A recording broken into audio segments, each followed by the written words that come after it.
ಗಂಗಾಧರ ಪಡುಬಿದ್ರೆಯನ್ನ ಜನ ಗುರುತಿಸ್ತಿದ್ದದ್ದೇ ಅವನ ಕಲೆಯಿಂದ. ಆದರೆ ಅದರ ಬಗ್ಗೆನೇ ಮಮತಾಗೆ ಅಸಮಾಧಾನ ಇತ್ತು. ಅವಳು ಹಂಗಾಡೋದಕ್ಕೂ ಕಾರಣಗಳಿದ್ವು.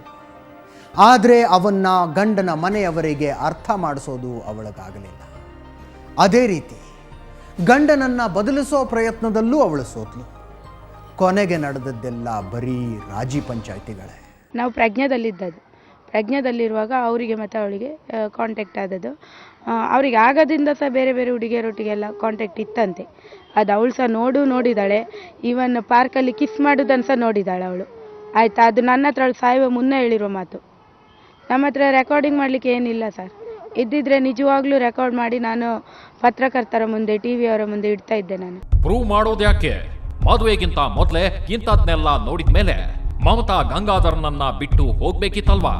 ಆದ್ರೆ ಆಕೆ ಯಾವತ್ತೂ ಆತನ ಜೊತೆ ಹಾಸಿಗೆ ಹಂಚಿಕೊಂಡು ಆವತ್ತೇ ಬದುಕಿದ್ರು ಅವನ ಜೊತೆಗೆ, ಸತ್ರು ಅವನ ಜೊತೆಗೆ ಅಂತ ನಿರ್ಧರಿಸ್ಬಿಟ್ಟಿದ್ಲು. ಹಂಗಾಗಿ ಎಲ್ಲ ಗೊತ್ತಿದ್ದು ತನ್ನ ಪ್ರೀತಿಯಿಂದಾನೇ ಗಂಗಾಧರನನ್ನ ದಾರಿ ತರ್ತೀನಿ ಅಂದ್ಕೊಂಡು ಮದುವೆ ಮಾಡ್ಕೊಂಡ್ಲು, ಸಂಸಾರನೂ ಮಾಡಿದ್ಲು. ಆದ್ರೆ ಆತ ಬದಲಾಗ್ಲಿಲ್ಲ ಅಂತಾಳೆ ಸೌಮ್ಯ. ನನ್ನ ಭಾವ ಇದ್ದಾರಲ್ಲ, ಅವಳ ಗಂಡ, ಅವರಿಗೆ ಬೇರೆ ಹೆಣ್ಣು ಮಕ್ಕಳೊಟ್ಟಿಗೆ ಅನೈತಿಕ ಸಂಬಂಧ ಇತ್ತು. ಆಮೇಲೆ ಅವರು ಮಾಲಾ ಅನ್ನೋ ಹುಡುಗಿಯನ್ನು ಮದುವೆ ಆಗುವ ಒಂದು ಮೂಮೆಂಟಲ್ಲಿ ಇದ್ರಂತೆ. ಅದು ನಮಗೆಲ್ಲ ತಿಳಿದು ಬಂದ ಸುದ್ದಿಯಾಗಿದೆ. ಇದೇ ವಿಷಯಕ್ಕೆ ಗಂಡ ಹೆಂಡತಿಯ ನಡುವೆ ಕಾದಾಟ ಶುರುವಾಗಿದೆ. ಗಂಗಾಧರ ಅಂಥವನಲ್ಲ, ಮಮತಾಗೆ ಅನುಮಾನ, ಆತನ ಮನೆಯವರು ಹೇಳ್ತಾರೆ. ಆದರೆ ಅದನ್ನ ನಂಬೋದಕ್ಕೆ ಮಮತಾಳ ಸೋದರಿಯರು ಸಿದ್ಧರಿಲ್ಲ. ಯಾಕಂದ್ರೆ ಅವರಿಗೆ ಇವನಿಂದ ಕೆಟ್ಟ ಅನುಭವ ಆಗಿದೆಯಂತೆ. ನಾನು ಹೇಳುವುದೇನೆಂದರೆ, ನಮ್ಮ ಮೇಲೆ ಅವರು ಪ್ರಯತ್ನ ಮಾಡಿದ್ದಾರೆ ಅಂತ ಹೇಳಿದರೆ, ಹೀಗೆ ಅಲ್ಲ ಅಂದರೆ ಹೀಗೆ ಮುಟ್ಟುದು ಹಿಂದೆಂದ, ಅದು ತಪ್ಪಲ್ಲ. ಯಾರ ಮಗುಗೆ ಹಾಲು ಕುಡಿಸುವ ಹಾಗೆ ಬಂದು ಮುಟ್ಟುದು ತಪ್ಪದು. ಎಸ್, ಇಂಥ ವರ್ತನೆಗಳನ್ನೆಲ್ಲ ಸಹಿಸಿಕೊಳ್ಳೋದಕ್ಕಾಗಲ್ಲ. ಆದ್ರೂ ಮಮತಾ ಸಹಿಸಿಕೊಂಡು ಗಂಡನಿಗೆ ಬುದ್ಧಿ ಹೇಳಿದ್ಲಂತೆ. ಏನೇ ಆದ್ರೂ ಗಂಗಾಧರ ಬದಲಾಗ್ಲಿಲ್ಲ ಅಂತ ಅವರಂತಾರೆ. 1 ವರ್ಷದ ಹಿಂದೆ ಅವಳನ್ನು ಕುತ್ತಿಗೆ ಎಲ್ಲ ಹಿಡಿದು ಸಾಯಿಸ್ಲಿಕ್ಕೆಲ್ಲ ಹೋಗಿದ್ದಾರೆ. ಆಗ ಅವಳು ತಪ್ಪಿಸಿಕೊಂಡು ಓಡಿ ಹೋಗಿ ಆಸ್ಪತ್ರೆಯಲ್ಲೆಲ್ಲ ಅಡ್ಮಿಟ್ ಆಗಿದ್ದಾಳೆ ಅವಳು. ಆಗ ನನ್ನ ಮಾವನೇ ಅವಳನ್ನೆಲ್ಲ ಕರ್ಕೊಂಡು ಬಂದು ಬಿಟ್ಟಿರೋದು. ಯಾವಾಗಲೂ ಜಗಳ ಮಾಡ್ತಿದ್ಲು ಅವಳು. ಮಮತಾ ನನಗೆ ಯಾವಾಗಲೂ ಹೇಳ್ತಿದ್ಲು ಫೋನ್ ಮಾಡಿ, ಜಗಳ ಮಾಡ್ತಾರೆ, ಹೊಡಿತಾರೆ, ಬೈತಾರೆ, ಮತ್ತು ಅವರಿಗೆ ಬೇರೆ ಹೆಂಗಸರ ಹುಡುಗಿಯರ ಚಟ ಇದೆ. ಹಾಗೆ ಒಂದು ಸರಿ ಅವಳಿಗೆ ತಲೆಗೆ ಹೊಡೆದು ತಲೆ ಹೊಡೆದಾಕಿ ಸುರತ್ಕಲ್ ಪದ್ಮಾವತಿ ಆಸ್ಪತ್ರೆಯಲ್ಲಿ ಅಡ್ಮಿಟ್ ಆಗಿದ್ರು ಮಮತಾ. ಎಷ್ಟೆಲ್ಲ ಗಲಾಟೆಗಳಾಗಿವೆ, ರಾಜಿ ಪಂಚಾಯಿತಿಗಳು ನಡೆದಿವೆ. ಒಂದು ಹಂತಕ್ಕೆ ಪರಸ್ಪರ ಡಿವೋರ್ಸ್ ತಗೊಂಡ್ಬಿಡೋದು ಅನ್ನೋ ಮಟ್ಟಕ್ಕೆ ಹೋಗಿದೆ. ಆದ್ರೆ ಮಮತಾ ಅದಕ್ಕೆ ಒಪ್ಪಿರ್ಲಿಲ್ಲ. ಅವಳಿಗೆ ಗಂಡನನ್ನು ಬಿಡ್ಲಿಕ್ಕೆ ಇಷ್ಟ ಇಲ್ಲ. ಯಾಕಂದ್ರೆ ಅವಳು ಅನಾಥೆ, ನಾವು ಸಹ ಅನಾಥರು. ಯಾಕಂದ್ರೆ ಅವಳಿಗೆ ಅವಳ ಗಂಡನಿಂದ ಹಣ ಬರ್ತದೆ ಅನ್ನೋ ಉದ್ದೇಶದಿಂದ ಅಲ್ಲ ಅವಳು ಬಿಡುವುದಿಲ್ಲ ಹೇಳಿದ್ದು. ಅವಳು ಶುದ್ಧ. ಅವಳು ಏನು ಹೇಳಿದರೆ, ಲೈಫಲ್ಲಿ ಒಂದೇ ಮದುವೆ, ಒಂದೇ ಗಂಡ, ಸತ್ತರೆ ಗಂಡನಿಂದನೇ ಸಾಯುವ ಅಂತ ಒಂದು ಆಸೆ ಇಟ್ಕೊಂಡಿದ್ಲು ಅವಳು ಪಾಪ. ಆದರೆ ಸಾಯ್ಬೇಕಂತ ಅವಳಿಗೆ ಆಸೆ ಇರಲಿಲ್ಲ. ನನ್ನ ಮಗುವನ್ನು, ಇವರ ಮಗುವನ್ನು ದತ್ತು ಕೇಳಿದಾಳೆ ಅವಳು. ನಾನು ಬೇಕಾದ್ರೆ ನಿಮ್ಗೆ 2-2 ಲಕ್ಷ ಕೊಡ್ತೇನೆ, ನಿಮ್ಮ ಮಗುವನ್ನು ಕೊಡಿ, ನಾನು ಓದಿಸಿ ದೊಡ್ಡದು ಮಾಡ್ತೇನೆ ಅಂತ ಹೇಳಿದ್ದಾಳೆ ಪಾಪ. ಸಾಯ್ಲಿಕ್ಕೆ ಇನ್ನು 3 ದಿನ ಇದೆ ಅನ್ನುವಾಗ ಆ ಮಾತು ಹೇಳಿದಾಳೆ ಅವಳು.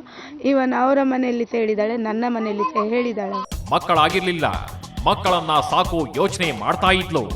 ಆದ್ರೆ ವಾರದ ಹಿಂದಷ್ಟೇ ಮಮತಾ ಸೂಸೈಡ್ ಅಟೆಂಪ್ಟ್ ಮಾಡಿದ್ದು ಸುಳ್ಳಲ್ಲ. ಆಗ ಆಕೆಯ ಮನೆಗೆ ರಾಜಿಗೆ ಬಂದವಳೆ. ಈಗ ಅವಳಿಗೆ ರಜೆ ಅಲ್ಲ, 1 ತಿಂಗಳು. ಈ ಟೈಮಲ್ಲಿ ಇವರ ಮನೆಗೆ ಹೋಗಿ 2 ದಿನ ಇದ್ದು ಪುನಃ ನಮ್ಮ ಮನೇಲಿ ಒಂದು 5-6 ದಿನ ಇದ್ಲು. ಆಗ ಸೂಸೈಡಿಗೆ ಪ್ರಯತ್ನ ಮಾಡಿದ್ದಾಳೆ. ಯಾಕೆ ಏನು ಅಂತ ಕೇಳಿದಾಗ ಹೇಳಿದ್ದಾಳೆ, ಈಗೀಗೆ ನನ್ನ ಗಂಡನಿಗೆ ಈಗೀಗೆ ಮಾಲಾ ಅನ್ನೋಳೊಟ್ಟಿಗೆ ದೈಹಿಕ ಸಂಬಂಧ ಉಂಟು, ಅವಳನ್ನು ಲವ್ ಮಾಡ್ತಾ ಇದ್ದಾರೆ, ಇವನ್ ಅವಳಿಗೆ ಲೈಫ್ ಕೊಡ್ತೇನೆ ಅಂತ ಹೇಳಿದ್ದಾರೆ ಅಂತ. ಅವಳ ಸ್ಟೋರಿ ಹೇಳ್ಬೇಕಂದ್ರೆ, ಅವಳಿಗೆ ಮದುವೆ ಆಗಿ ಒಂದು ಮಗು ಇದೆ. ಗಂಡನಿಗೆ ಗೊತ್ತಾಗದಿದ್ದಾಗ ಈ ಥರ ಎಲ್ಲ ನಡೆಸ್ತಾರೆ. ಅದು ಸರಿಯಾ ತಪ್ಪ ಅವ್ರಿಗೆ ಗೊತ್ತಿರಲಿ. ಆಮೇಲೆ ಏನಂದರೆ, ನನಗೆ ಸಹ ತುಂಬ ಜನ ಅವಳು ನಂಬರ್ ಕೊಟ್ಟು ನನಗೆ ಬೇರೆ ಗಂಡಸರೆಲ್ಲ ಬ್ಲ್ಯಾಕ್ ಮೇಲ್ ಮಾಡ್ತಾ ಇದ್ದಾರೆ, ಹೆದರಿಸ್ತಾ ಇದ್ದಾರೆ, ನನಗೆ ಸಹ ಕೊಲೆ ಬೆದರಿಕೆ ಆಗ್ತಾರೆ. ಆಮೇಲೆ ಇವಳು ಮನೆಗೆ ನನ್ನನ್ನು ಕರ್ಕೊಂಡು ಬಂದ್ಲು. ಇಷ್ಟಾದ್ಮೇಲೆ ಸ್ವತಃ ಸೌಮ್ಯ ಆಕೆಯನ್ನ ಕರ್ಕೊಂಡು ಗಂಡನ ಮನೆಗೆ ಹೋಗಿ ಅಲ್ಲಿ ರಾಜಿ ಪಂಚಾಯಿತಿ ಮಾಡಿಸಿದ್ಲು. ನಾನು ಬಂದಾಗ ಅವರ ತಾಯಿ, ಅವರ ಅಣ್ಣ, ಅವರ ಅತ್ತಿಗೆ ಅವರೆಲ್ಲ ಕೂತಿದ್ರು. ಅವರ ಮುಂದೆ ಹೇಳಿದೆ, ಇವರಿಗೆ ತುಂಬ ಹುಡುಗಿಯರ ಹುಚ್ಚುಂಟು, ಮತ್ತು ಮನೆಗೆ ತಂದಾಕೋದಿಲ್ಲ, ಎಲ್ಲ ಬೇರೆ ಹುಡುಗಿಯರಿಗೆ ಕೊಡ್ತಾ ಇದ್ದಾರೆ ಹಣ ಎಲ್ಲ ಅಂತ. ಅದಕ್ಕೆ ಅವರು ಹೇಳಿದರು, ಇನ್ನೂ ಹಾಗೆ ಮಾಡೋದಿಲ್ಲ, ಸರಿ ಇರ್ತೇವೆ ಅಂತ ಹೇಳಿದ್ದಾರೆ. ಕೊನೆಗೆ ನನಗೆ ನಂಬಲಿಕ್ಕೆ ಆಗಲಿಲ್ಲ. ಆಮೇಲೆ ಮಮತಾನೊಟ್ಟಿಗೆ ಪೊಲೀಸ್ ಸ್ಟೇಷನ್ಗೆ ಸಹ ಹೋಗಿದ್ದೇವೆ ನಾವು. ಇಷ್ಟೆಲ್ಲ ಆದ್ಮೇಲೆ ಇಂಥ ಅನಾಹುತ ನಡಿಬಹುದು ಅಂತ ಅವ್ರು ಯಾರು ಎಣಿಸಿರ್ಲಿಲ್ಲ. ಸ್ವತಃ ಗಂಗಾಧರನಿಗೂ ತೀರಾ ಕೊಲೆ ಮಾಡಿ ಜೈಲಿಗೆ ಹೋಗೋ ಪ್ರಸಂಗ ಬರಬಹುದು ಅನ್ನೋ ಕಲ್ಪನೆ ಇದ್ದಿರ್ಲಿಕ್ಕಿಲ್ಲ. ಗಂಡ ಹೆಂಡತಿಯ ಜಗಳ ತಾರಕಕ್ಕೇರಿ ಇಂಥ ಅವಘಡ ನಡೆದೋಗಿದೆ. ಕಷ್ಟಪಟ್ಟು ಓದಿ ಗೋಲ್ಡ್ ಮೆಡಲ್ ತಗೊಂಡಿದ್ದ ಅನಾಥ ಹೆಣ್ಣುಮಗಳು ಹೆಣವಾಗಿ ಹೋಗಿದ್ದು ಎಷ್ಟು ದುರಂತಾನೋ ಅಷ್ಟೇ ದೊಡ್ಡ ದುರಂತ ಕಲಾವಿದ ಗಂಗಾಧರ ಪಡುಬಿದ್ರೆ ಪತ್ನಿಯನ್ನೇ ಕೊಂದು ಜೈಲು ಸೇರಿದ್ದು. ಎಲ್ಲ ತಿಳಿದವರು ವಿದ್ಯಾವಂತರು ಅನ್ನಿಸ್ಕೊಂಡವರ ಸಂಸಾರದಲ್ಲೇ ಹೀಗಾಗ್ಬಿಟ್ರೆ ಉಳಿದವರ ಕಥೆ ಏನು? ನಿಜಕ್ಕೂ ಇದೊಂದು ದುರಂತ. ಮಮತಾ ಸ್ವತಃ ಲಾಯರ್ ಆಗಿದ್ದ ಹೆಣ್ಣುಮಗಳು, ಕಾನೂನು ಗೊತ್ತಿದ್ದವಳು. ಹೊಂದಾಣಿಕೆ ಇಲ್ಲದಿದ್ರೂ ಸಂಸಾರ ಮಾಡ್ತೀನಿ ಅಂತ ಹೋಗಿದ್ದು ಅವಳ ದಡ್ಡತನ. ಕೆಲವೊಂದು ಸಂದರ್ಭಗಳಲ್ಲಿ ಭಾವನೆಗಳಿಂದ ಬದುಕನ್ನು ಸಪರೇಟ್ ಮಾಡಿ ನೋಡಬೇಕಾಗತ್ತೆ. ಅದನ್ನು ಅರ್ಥ ಮಾಡ್ಕೊಳ್ಳದೆ ಹೋದರೆ ಸಂಸಾರದ ಜಂಜಾಟ ಜೀವ ತಗೊಳ್ಳೋ ಮಟ್ಟಕ್ಕೂ ಹೋಗಿಬಿಡಬಹುದು. ಸಂಬಂಧ, ಸಂಸಾರ, ಸಂಗಾತಿ ಎಲ್ಲವೂ ನಾವು ಬದುಕಿದ್ರೆ ಮಾತ್ರ ಅನ್ನೋದು ನಿಮಗೆ ನೆನಪಿರಲಿ. ಇದರೊಂದಿಗೆ ಇವತ್ತಿನ FIRನ ಮುಗಿಸ್ತಾ ಇದ್ದೀವಿ. ನೇರ, ದಿಟ್ಟ, ನಿರಂತರ ಸುದ್ದಿಗಾಗಿ ನೋಡ್ತಾ ಇರಿ ಸುವರ್ಣ ನ್ಯೂಸ್.